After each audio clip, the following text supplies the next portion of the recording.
Today, I'm excited to welcome Heather Keys to the podcast. Heather is a hypnotherapy specialist for 13 years, empowering sovereign minds, and host of Unhypnotized Podcast. Welcome to the Bitcoin Edge, Heather. Thank you. Thanks so much for having me, Paula. Well, it's great to chat with you. And before we get to Bitcoin, tell me a little bit about your background and yourself. Well, I was just updating my bio last night for this conference that I'm hosting a panel at in November. And I was thinking, oh, it's just so hard to put titles and descriptions on such a diverse and immense body of work and life experience. And even this kind of idea of like 13 years in my career, that's just like really my full-time hypnosis career. Whereas for decades, I've been, self-healing, really in the fundamentals of healing with whole foods, detoxing, and ultimately just supporting your body and your mind to innately do what it is designed to do.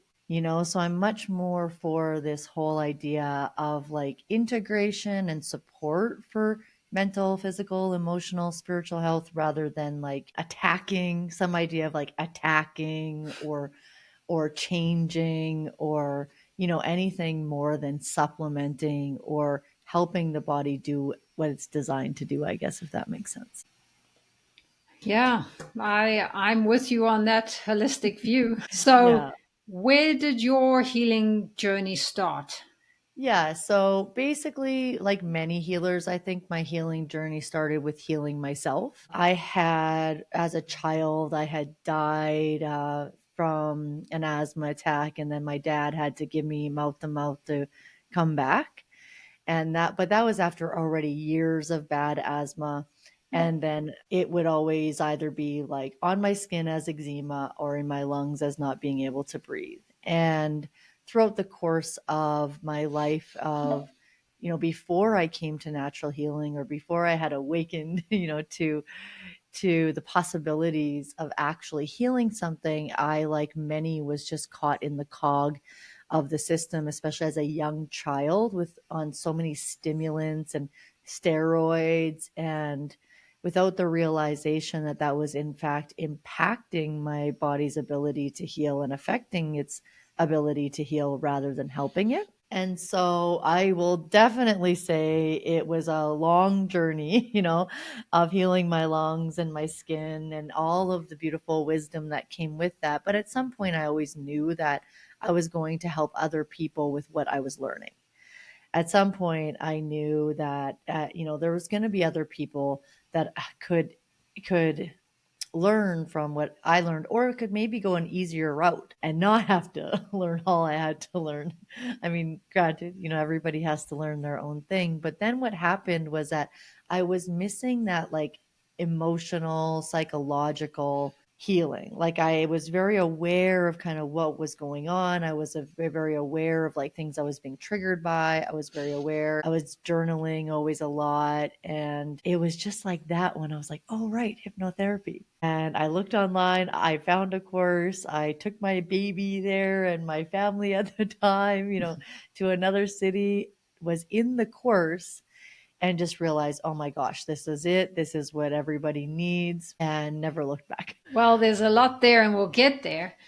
Yeah. But before we get there, tell us how did that lead to Bitcoin? So, I was in a really great Twitter space today. They were talking about slow food and fiat food. And I was actually a part of like the restaurant industry, and I had my own slow food catering company at the time with my ex-husband, who's an Argentinian chef. And, that was just like always a natural thing for me. Like I was always voting with my dollar, the type of products, the type of foods, the type of businesses, the type of movements that I wanted to see more of in the world.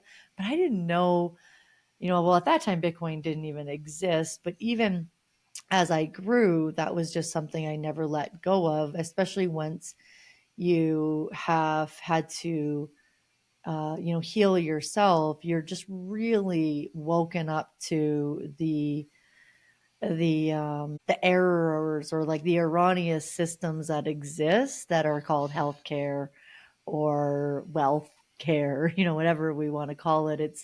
It's very much the same. And so once I started to have my own business, be more well, do everything that I had done and learned to be healthy, I started to really look at my financial health. And I had a dark night of the soul really around it all because I really felt like I did what I was supposed to do. Like I built a 6-figure business from a like purpose-driven 6-figure business helping thousands of people.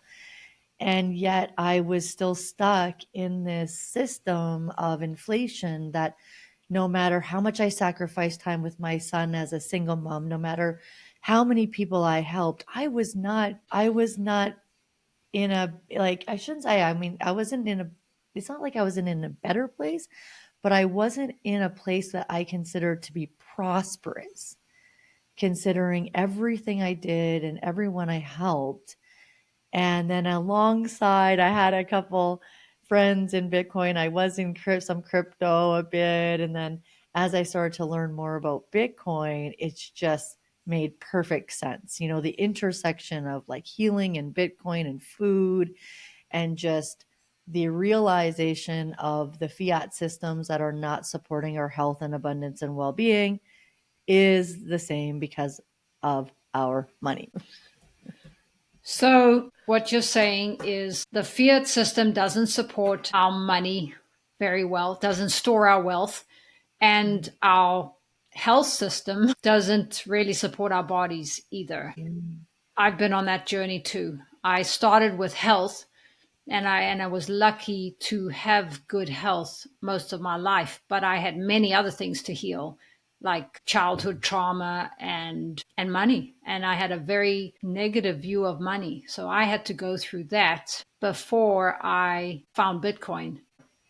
What did you start healing first? Was it psychological, health, money? I mean, definitely health in the sense of like the physical sense, even though I was very aware that there was an emotional, psychological, and spiritual aspect. I mean, if I'm really going back to where it all began, it did begin with like a spiritual awakening of like, wow, there's a whole world of like love and life and health out here. And I didn't realize just like how my like I would almost say my addictions in a sense because I grew up on like a regular course of stimulants that was being used to somehow help me breathe, but like created a really created a relationship to like giving my body some sort of like external stimulation in order to like kind of can like fake it into thinking that it could breathe. So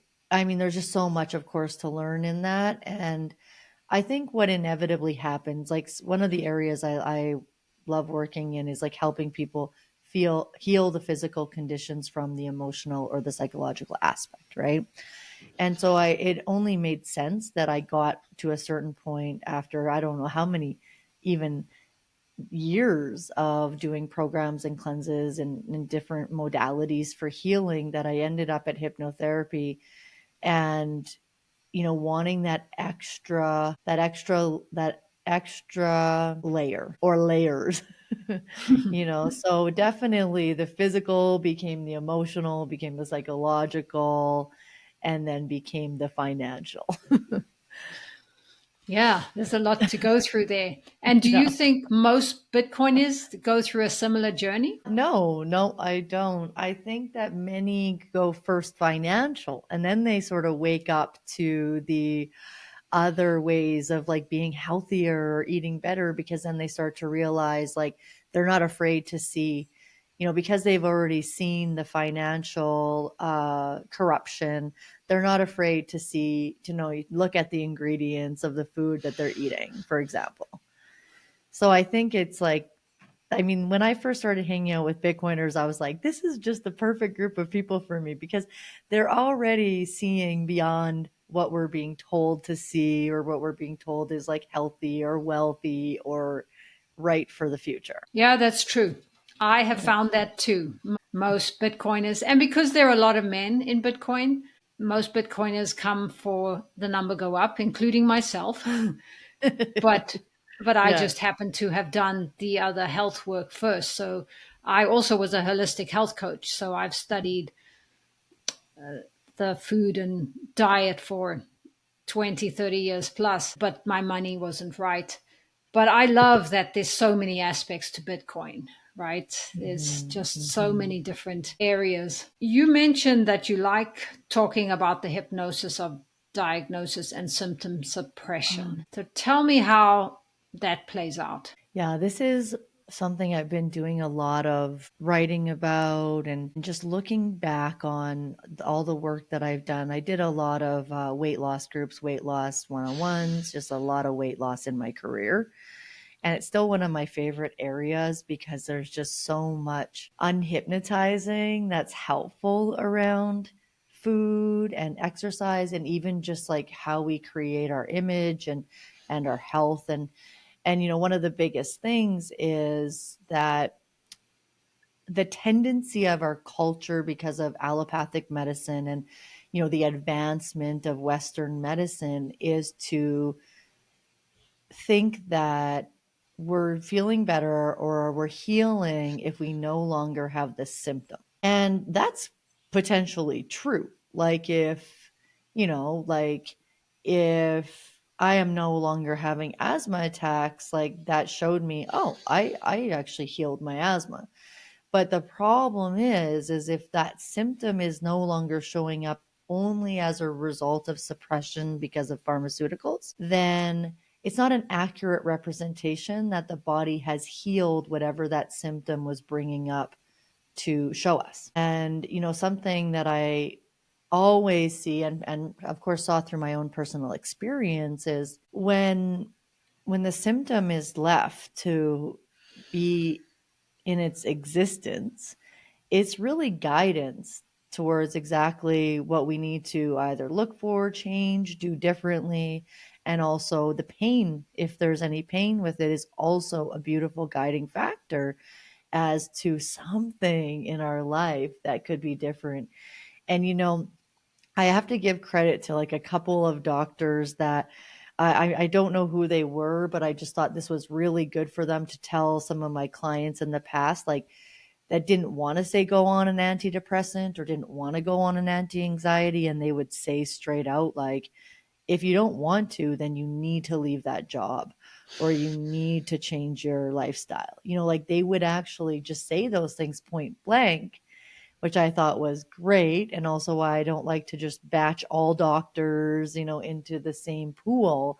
Because what we're really talking about is like a system of suppression rather than like an individual person attempting to suppress.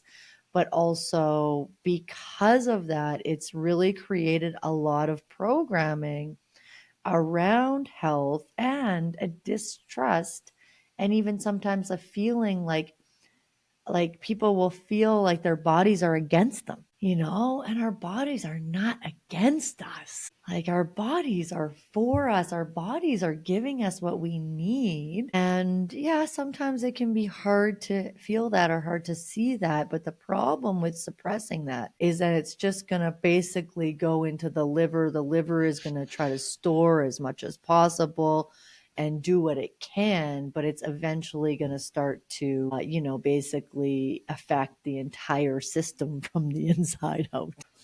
That's so true. You mentioned depression, and I've seen that myself with friends and people I know well on antidepressants, but not dealing with the root cause. And after some time, even the antidepressants weren't helping. It's just that many people maybe aren't ready to deal with it or don't know that they need to deal with what's really causing it. But I Mm. absolutely agree that that would suppress the real problem if it works at all. Yeah, well, and sometimes the real problem is just what they're told is wrong with them. Like maybe they're not depressed, they just sometimes feel depressed because they're human. And maybe they sometimes feel depressed for longer amounts of time because like they've developed some type of way of thinking about or looking at that depression that also keeps them depressed. Like there's a lot that I could unpack in there, and like that's maybe, I'm going to be talking more about that too in the future. It's really where a lot of my work is going, because part of it is also this way that a diagnosis has put people in boxes of something is wrong with them, rather than like being a less afraid of how they feel and more willing to kind of just be a feeling human being as a result of being a human being. And, and like all of these, like however many thousands of diagnoses hasn't really served humanity in the way that I think it was maybe intended or not intended, but it's actually like one of the things I would do, say with someone in hypnosis, one of the first things, like the first two things that I would do if they weren't already, here, is like one, I would have to help them realize that whatever they were told that can't be healed can. And then two, I would have to help them see that they are not their diagnosis. Because those two things, unless though there's a shift in thinking around those two things, they might start to feel better just because like I'll help them connect to their innate health, but they're not really going to be capable of like healing the condition for good for life, because they still don't really think it's possible. Yeah, absolutely. The mindset is really important in everything we do, right? Yeah. So, hypnotherapy is a tool that you use to help people heal maybe deeper issues. Yeah, I mean, how I use it these days for the most part is to help them connect to their intuition, to their innate instinct, to their innate wisdom, and start to learn to have that relationship with themselves so that they can hear what their body is saying, so that they can hear what their heart is saying, so that they can be directed or be connected to like the creative capability that we do have as humans, say to connect to, we could call it source or God or universal mind. And with that, so much anxiety falls away because they start to learn to trust that they have everything in them to heal, to create change, or to even just like be happy in the midst of not healing and not changing, because it's not really our whole goal in life just to improve and heal. And so I like to use it more to like really teach them that, because I think that the age of authority should already be dead, but is hopefully dying. But for it to die, it's like, what did Jeff Booth say? He said, like, the system can't be changed from inside the system. And like, that's how I look at it. Like, I don't try to change them inside, say, the system of their subconscious mind or the system that created them, which would mean they would have to change and they would have to think differently. It's more like once they connect to like the new system, which is also their innately perfectly designed system, all of the answers that they need will be there. And so it's ultimately like a parallel system that's just far more effective for healing, change, and growth than like anything that I could tell them from my perspective of what I think they need. Because that's like a really big issue that I have right now with like all all medicine, holistic and allopathic, because there's too many people, in my opinion, diagnosing other people instead of just helping them get to know their own selves, their bodies, what they need, and learning to trust themselves more, because that's the only way that we're really going to have like decentralized health. I love that decentralized health. Yeah. So, tell us how else is unhypnotized unhypnotized podcast related to Bitcoin? Oh, good question. I know sometimes in the episode it takes us like a while to get to Bitcoin, depending on the guest, I suppose. Well, I think it really connects the intersection of the mind, of consciousness, and of money, or in this case, Bitcoin because it's all decentralized. Like it's like a decentralized conversation in a sense, because like you and I have already seen, if we're talking about health, we can easily talk about Bitcoin because like the same principles are the same, because again, we're not trying to fix the system that exists. Rather, look at other ways of taking the wisdom and the knowledge and like the technology that's available to us now and creating something new. And one way that I came up with, so the name Unhypnotized, I don't know if I've said this at any point yet, but the name Unhypnotized came from during COVID for me, when I was like incorporating one aspect of my business. And I knew that I was like, the vision that I had was really about going beyond hypnotherapy, even if at that point I was in Bitcoin, but I didn't have the understanding of like the ethos and the potential for new humanity that existed within it yet. But I had already been called to a higher purpose than just the hypnotherapy and the hypnotherapy training and such. And so I named my corporation Unhypnotized. And it was really symbolic for me of, moving on from the hypnosis, so to speak, in my business, but also the pure realization that what I had been doing, after, I don't know, 7,000, now I think it's like 8,000 sessions. Like, what I really realized was like, I was never really hypnotizing anyone. I was just helping them become unhypnotized from the thoughts or the programs or the perspectives that, kept them from feeling good or making good choices for themselves, right? So it's always much more of a subtraction than it is an addition. That's very interesting. I was talking to Seb Bunny this week, Mm. and he says everything is downstream of money. And I asked him, I said, even spirituality and mindset? And he said, yes. Would you agree with that? Is he speaking about downstream, like the law of attraction type of way, like rather than trying to push upstream, you let yourself flow and go, or?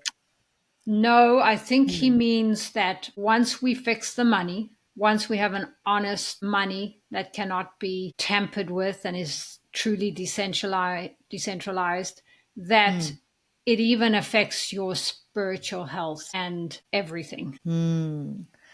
I'm gonna like agree and disagree. So I agree that if we don't have the security, like that root chakra security, then we can't, we don't necessarily have the opportunity to be in the crown chakra, like in, or even in the third eye of like seeing your vision and like maybe, and then the crown chakra of like living your divine purpose. Yeah, I think that that's easier if we put everyone, in a situation where they were maybe, in the flow of the downstream. But that's, I'm like, even as I'm saying it, I'm like, no, I can't really go. I can't quite get there, because like that's still like a real outside in thinking to like inner peace. Because then we're still needing something outside of ourselves to change to have that connection. And that's just simply not true. Because just as I was saying that out loud, I was thinking, no, because if we took everyone and gave them like a different monetary system, it doesn't mean they're going to do anything to grow. It doesn't mean they're going to just all of a sudden be like, well, now that all my needs are taken care of, I'm not going to just numb out and watch Facebook or watch Netflix or be on Facebook or whatever. So I guess for me, because I think that I really believe in soul's evolution, and I really believe that all of the circumstances in our lives give us an opportunity to grow spiritually. And it is the challenges that help us to grow spiritually. However, if I think of a future of harmony, where people are just in their purpose and they're really contributing to society, I think that that does happen when the money changes. Because the money is just a reflection of the system that is not designed for the abundance of all. But I think like that's always my thing with anything is just I always am cautious about thinking like, oh, well, if this thing outside of me changed, I'd be good. Yes, and that's why I asked the question, because I read this great book. It's called The Mutant Message from Down Under. It's about the original Aborigines who never adapted the Western ways, and they just lived on the land. They didn't use money. They were very happy. Mhm. And I've seen the same in Africa. The Masai Mara in Africa live off the land. They don't use money. Yeah, so I didn't argue, because I can see how in the Western world it probably is. It's so important to us because it's so hard to survive without decent money. And like you said, trying to get ahead when you're working really hard is really tough when you're on the fiat standard. So yeah, I like Yeah. that. Yeah, that's really true. There's a couple sides to it, right? Yeah, Yeah. they always are. But Mhm. another thing is, yes, it would be great to be completely financially free and have unlimited money. But if you're not spiritually healthy, doing what you love and finding your purpose, then what's the point, right? Yeah. It's all needed. Well, and sometimes I think that it's been also, probably part of our fiat programming that you have to sacrifice doing what you love for money. That's a hypnosis. That's a very big hypnosis in our world that in order to survive and make money, you have to sacrifice. And some people really sacrifice everything. They sacrifice their health, they sacrifice, their time, like all these things. And so that's why I like Bitcoin too, because it's like helping unhypnotize people by seeing that there's like another way that we could do things. And it's not that there's something wrong with you that you hate the fact that it's Monday and you're dragging your ass out of bed to go do something, work for someone that doesn't appreciate you, or just for that promise of security and that promise of like retirement. So that whole idea of once you work, I guess, enough years or hard enough, then you can live, then we'll let you live, then we'll pay you to live. Like when we say it out loud, that sounds so silly. Yeah. Work till you're 65, 67, and Yeah. then you can maybe live if your retirement savings keep up with inflation. Well, and now, yeah, and I think that's why there is so much like doomsday anxiety and worry about the future, because even if people aren't really realizing kind of the thought systems that they're stuck in, they can feel the like uncertainty of the future. And I think that never used to be as much the case. I think people used to really believe that they are secure in their job and like in their retirement. And now that that's becoming less of a reality, I think it's really great for the evolution of humanity, because it helps people to go, oh wait, I was creating like an outside in way of looking at security, instead of realizing that if I can make a difference in the world, I'll be able to make income. Like we really have an opportunity to like wake up to, how money is made and how abundance does flow. And I don't mean abundance in this way of just money. I mean it in that, like, I know for me, I always say, like, I don't have the luxury of like not listening to my purpose, because if I'm like afraid, or I've been holding on to certain aspects of my business that like help me survive as a single mom, and I found it really hard to let them go. And as I've been unraveling my own fiat mindset through my Bitcoin journey, especially the last couple of years, just having like so many aha moments, like, oh my God, that's still like fiat programming.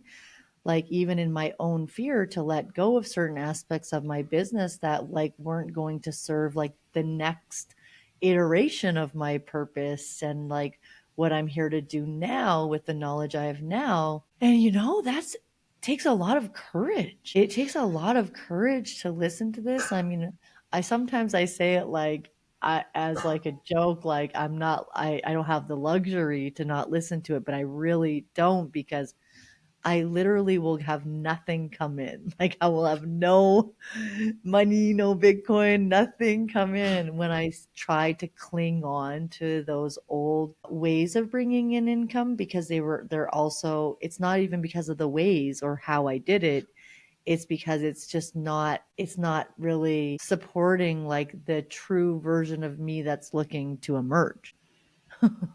I love that. I Yeah. really relate because I was in holistic health and fitness and I got a little tired of it, but also I wasn't making enough to plan for my retirement. So I got into real estate and I Mhm. did really well, but I knew it wasn't my purpose and passion. I loved working with certain people and I like Yeah. people, but it wasn't. And now that I found Bitcoin, so I said, no, I'm just going to start a podcast, even though I have no idea what I'm doing. I'm going to do it because it feels more aligned with my purpose. And it's funny, purpose. Canadians have helped me so much. Jeff Booth, Bob Proctor. I took a course with Bob Proctor, and the very first question in this very expensive course when I had no money was, "You got to know your purpose." I'm like, I have no idea. Yeah. but but he also kind of reminds you that just take the next right step and don't force it, because that can also be upsetting. Oh, it's true. I love that. Good for you. I spent some time in some Bob Proctor stuff too, and I have had like quite a few clients from that community, because they're ready, they're ready for that subconscious sort of super conscious evolution. And with the purpose work, I did actually do a lot of kind of dharma hypnosis sessions for people, and like, help them to see, because I do like, if I was like a fiat type of practitioner, I could literally just make bank just being like, come find your purpose here, come find your purpose here, because everybody wants to find their purpose. But then once they got there, I'd have to say, well, actually, your purpose, I'd have to be like, well, actually, your purpose is like kind of constantly evolving, and it's like more of a theme and like a feeling than it is like an exact thing that you're supposed to be doing. And then they'd be like, oh, I want my money back. This is going to take so long. So Because they do want. do you only accept Bitcoin?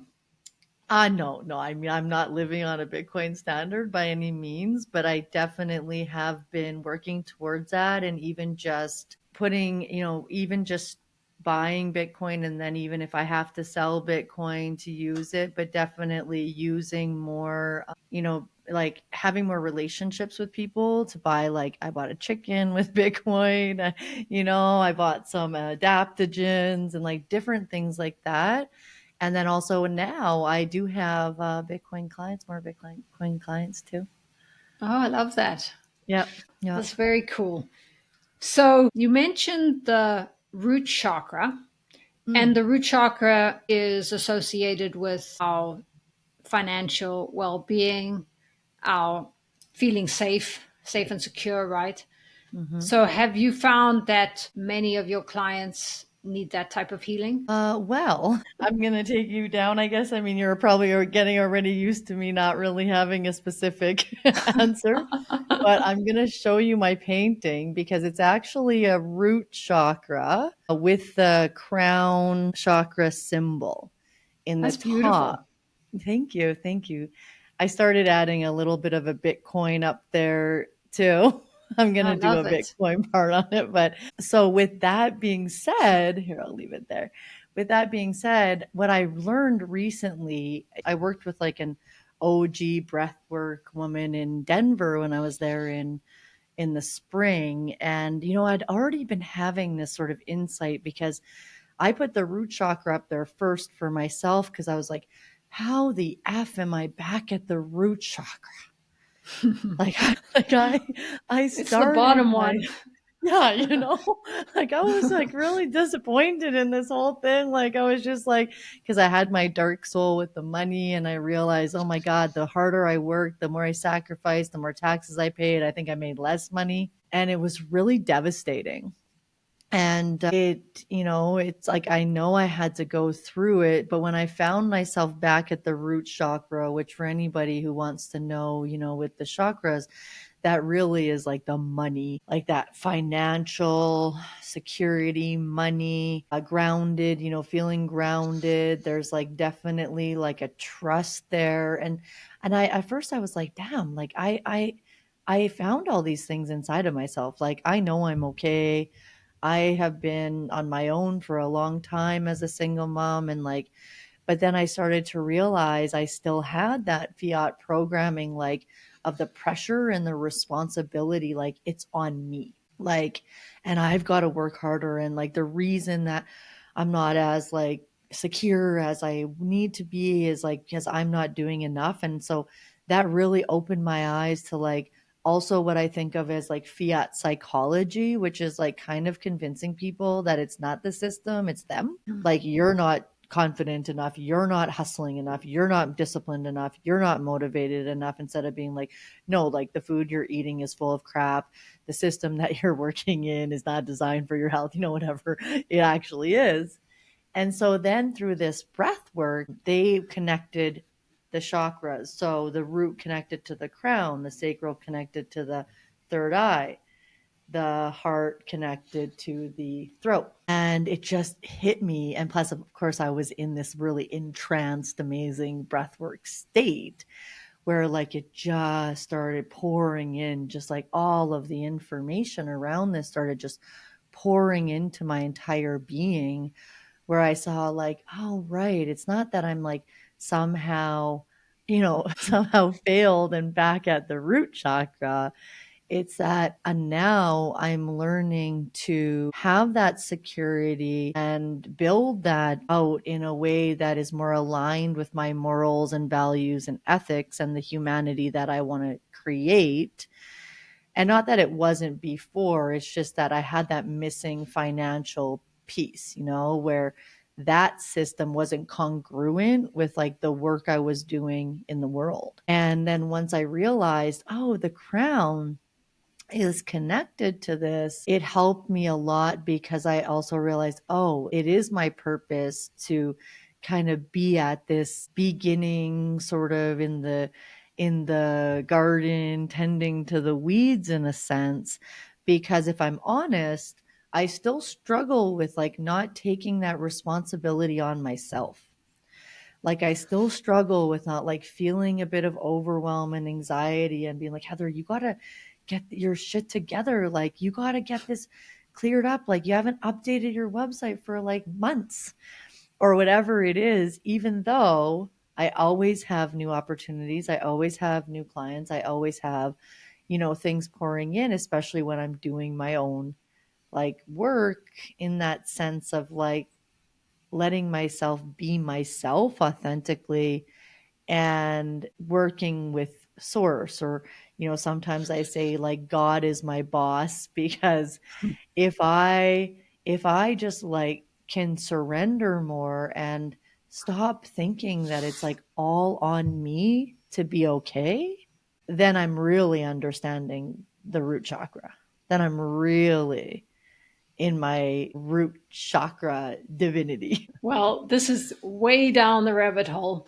but I have a friend who says God is my employer, and it's true. Whether Yeah, you see it or not, yeah, God, and whatever you call God and however you connect, that's okay. But yeah, I like that. definitely. So, do you think Bitcoin can change humanity? I mean, I think humanity can change humanity, but Bitcoin is definitely I don't like calling it a tool, because I never really liked calling my own work tools, because it sort of sounds dumb. But it's a modality, right? Like, it's definitely a modality that can contribute to creating a new humanity instead of trying to fix the system from within the system. Yeah. Hmm. So, a side rail that we can opt into to have a more fairer, honest, decentralized, no printing. Yeah. Yeah. And So, how I has think, Bit? Go ahead. oh, I just had a thought when you said that, because I always think, I'm like, right, while we're still using fiat, we can buy Bitcoin and like use our dollar to support what we want to see more of in the world. And I think by buying Bitcoin, that can change humanity, because it's like really speaking such a powerful message to everybody in charge that we don't support this anymore. I agree. I talk to people from all over the world, and because I'm from Africa, I talk to them, people in Zambia, Kenya, Zimbabwe, and it really saved them because people there are not able to work in the same and get the same opportunities. But because of Bitcoin and Noster, if they proof of work, if they provide good work, they can be compensated equally. So it really is helping the whole world in different ways. Very true. It's awesome. Yeah. So are you teaching your son about Bitcoin? Yeah, I tend to like force him to listen to things and read things, and Force it. I have. And then I mean, if you met my son, he's very grounded. He's very content in himself. He's very healthy. So I do tend to kind of let him just be himself. And I always have this, theory or this way that I really believe that kids need to just feel at home when they're at home. And so I kind of let him be himself, but then I do say, if you want to do this, okay, you have to do this. And I started to get him to learn a bit about mining. But the one thing that I did that really helped is that I was teaching him about money. This is even before, this is sort of like I got into Bitcoin like 2019, like more seriously. And then I think this was probably, he was younger. So 2017, 2018. Anyways, I wanted him to like learn things about money, just like saving, spending, and then saving for something to spend. Because I never had like any money education. I never had any money guidance when I was young, and I think, or my whole life. And so it really affected me once I started to have a lot of money and just not knowing how to be with it. So it started like that, where I started teaching him how to save, and I gave him an allowance of like $100 a month just to learn to save instead of, and it's not to do chores or anything like that, because I feel like that's just part of life. That's just part of being in a family. It was just to learn how to manage money.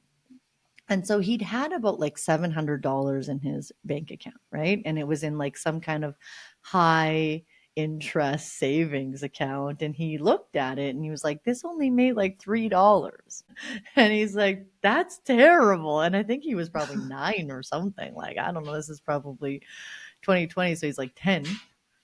And I said, oh, well, I have a solution for you. Let's get a wallet. Let's buy some Bitcoin. He wanted to buy a little Ethereum. So I said, sure. And, he started watching it go up. And he was so excited. He gets so excited. And then the pandemic happened and they started watching it go down. And he was mad at me. He's like, Mama, I never should have listened to you. I would have $700 right now if I didn't do this. And I said, he's like, I want to take it out. I'm like, no, sorry, you can't take it out. Like, it's just not happening. And then now, I don't know, it's for sure probably almost doubled. And he's like, just even that, without me having to say much, just taught him a lot. Just from having the emotion of the price go up, price go down, and like, being involved in it. I think there's a lot to learn in that for everyone too. I agree. We learn best by action, and most of us anyway.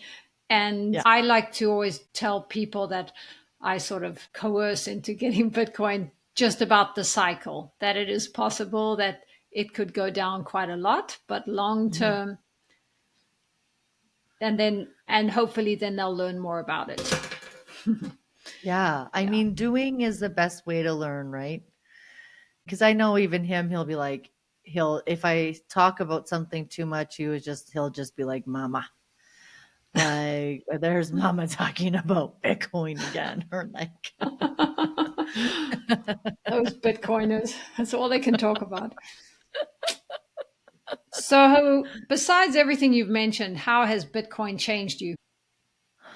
I said I recorded I started recording a side podcast to my podcast of just like my reflections on like the episodes with the guests, because Hmm. there's so much that I've learned and there's just so much deeper I could explore into like the themes or the things that I spoke about with my guests. So I actually recorded the first one after my interview with BJ. That'll probably be out like next week.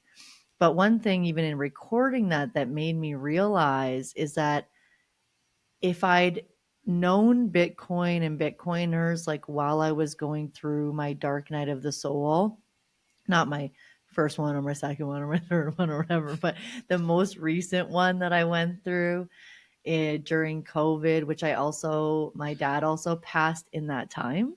And then I also moved to another city. So I've been in a new city for 2 years. And I mean, I had to do it just for my own life. It's been great, but it's also very isolating and also very lonely. And then not choosing to comply during the pandemic was very lonely. And then moving my business online and then my dad passing and then moving. So that's what I consider my dark night of the soul. And I realized, through my own reflection the other day that if I had known Bitcoin and Bitcoiners while I was going through that, I would have been less lonely. It would have been less lonely. And I have, especially in the last year, been more in the community. I've met people that just truly love and support me and for all of my ideas or beliefs about things. I'm not getting like ostracized or called out or like somehow talked about behind my back. I just find it to be that I can show up as myself in that community, and like I don't need everyone to like me, but I've actually found like companionship and unconditional love and like alignment that we're all working for the same goals and like better of humanity. And so I would say that what Bitcoin's truly brought me is like like not feeling lonely and not feeling like so alone in what I see and what I know is possible for the world. That's It's wonderful. like, yeah, Wonderful. I just wanted to mention hypnotherapy sometimes gets a bad rap in the media, right? The yeah, first time that I tried to get hypnotized, I was in a college bar and they're making people do crazy things, right? So I'm like, no way do I want to be walking around barking like a dog. And so I wasn't able to be hypnotized. But then I think I told you I met Brian Weiss. I read all of his books. And funny thing, he told me, I said, is it really necessary to go back to past lives? And I said, I have enough to deal with in this life, right? And he said, well, it doesn't hurt. It doesn't hurt to go. And I said, do you have to deal with past lives? He said, well, I got an easy life in this lifestyle. So I'm using that to help other people. And he said, the most important thing I learned is just to treat others as you would like to be treated. So whether you believe in that or not, there's very mixed messages about hypnotherapy, right? But yet it can help so many people. yeah. I think it is important that you brought that up, and I appreciate that. Plus, it's awesome that you met Brian Weiss. What I found through speaking to people about Bitcoin is it's basically how I built my career in hypnosis, which was just speaking to the misconceptions that entertainment or media or, whatever it is puts into people's heads about it. And I think it's the same in the sense of like a healthy precaution is good. A healthy precaution with Bitcoin is good. A healthy precaution with hypnosis is good, rather than like a fearful mindset or like just being afraid of it. Healthy precaution is good. It's just that it does sometimes stop people from actually having a solution. Like whenever I meet someone with something like a fear or a phobia or like a habit they can't change or like a sugar addiction or whatever it is, like whenever I meet someone or like a recurring complex pattern in their lives, because that's where the past life really comes in. Like whenever I meet someone with any of those things, or like a trigger, like a panic attack or an anxiety, all I ever say is like, you don't have to have that, right? Like, because that's what I think what really stops people, like those misconceptions, just like the misconceptions stop people from buying even a little bit of Bitcoin. It stops people from like trying hypnosis because they don't realize it's like using the potential in their own mind to feel better or to create the changes that they want. It's not about me telling them something that I need to program in them to do. I think that's Yeah. where the biggest misconception is. Like people always say like, don't hypnotize me. And I'm always like, well, if I did, you'd feel great. Like, why wouldn't you want that? Well, I appreciate that. And I think if anybody sees this, you seem like a very gentle, well balanced person. And even help self hypnosis works too. There's Yeah. there's obviously it's better with somebody. It's like stretching yourself. Yeah. It's nice to have the Yeah. guidance if you haven't done it before.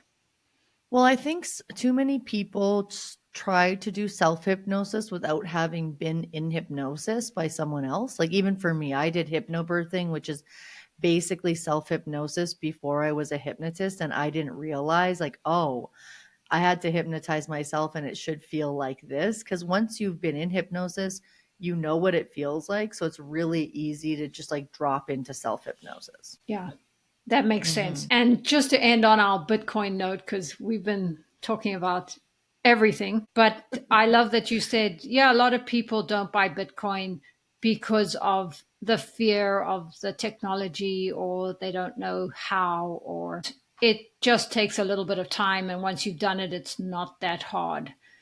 So I'm glad you compared those two. Yeah. So tell us, where can people find you?